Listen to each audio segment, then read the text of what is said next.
Mr. Chairman and members of the committee, thank you so much for all your time today. I'm Michelle Vetterkind. I'm the CEO of the Wisconsin Broadcasters Association, and we represent 400 plus small, medium, and large market radio and television stations. I know we have stations in all of your communities up there. I know many of them are small market stations. So yes, Marty Green, Senator Vinehout. Yes, me too.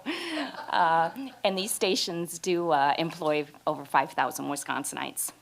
The WBA is proud to say that we represent over 95% of all the radio and television stations in the state of Wisconsin. And thank you so much for letting me present our position on behalf of the Wisconsin Broadcasters Association. Of course, simply said, we certainly support repeal. Broadcast radio and television stations are subject to Wisconsin's personal property tax, and believe me, our members have some very serious assessments. I think you've all been in your local stations, you've all done interviews, you've all been on air, and I would ask that the next time you're in the station, please take a look around. Look at all that equipment, which most of us, we don't understand exactly what they do with it, but that's how they get you on the air. And it's a lot of equipment. Just a few examples. Towers, furniture, fixtures, office equipment, of course, copiers like everyone else, phone systems, transmitters, field cameras, studio fixtures, lighting, stationary cameras, control room, all that equipment in the control room, the board, the monitors, the microphone, something you may not be familiar with called an MMJ kit. This is a computer with a special hotspot, a phone, a teleprompter, and that's what allows all stations to do remotes. All vehicles, including satellite trucks, and last but certainly not least would be our federally mandated equipment used for the emergency alert system. This is how we provide severe weather announcements and Amber Alerts. This is how we notify Wisconsinites when harmful weather is approaching. We tell them what to do to take action, and we also notify Wisconsinites, of course, when a child is missing.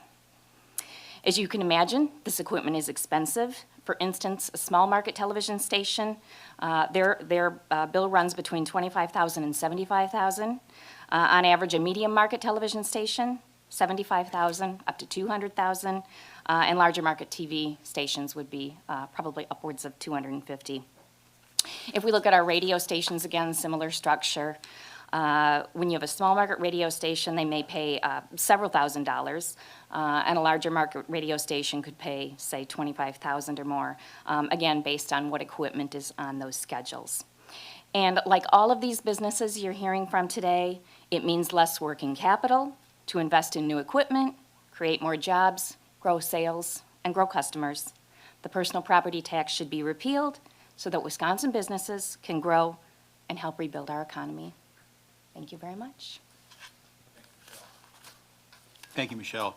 Can you tell me, of your members, how many are, like in my area, they're all locally owned, family owned, you know, versus parts of big? We don't have, I don't know the exact percent, what it would be based on locally owned versus, you know, the overall, I guess, national corps. But what I will tell you, I'm very close to my counterparts in all 50 states Broadcasters Association. And Wisconsin is definitely known as having one of the higher percentages of locally owned stations. And I guess the point of my question, I mean, this tax, as has been mentioned earlier today, I think falls heaviest on our small businesses. So definitely, and we have many stations with really, I mean, less than 5 employees. Right. In Wisconsin. Questions from the committee? Just a quick question. Senator Vinehout. Mr. Chairman, there was an effort to kind of even the playing field between print and broadcast a couple of years ago, and it seemed like we thought the bill got passed, and then there were other issues with it. If this bill passes and we find a funding source, do you expect that problem will be gone?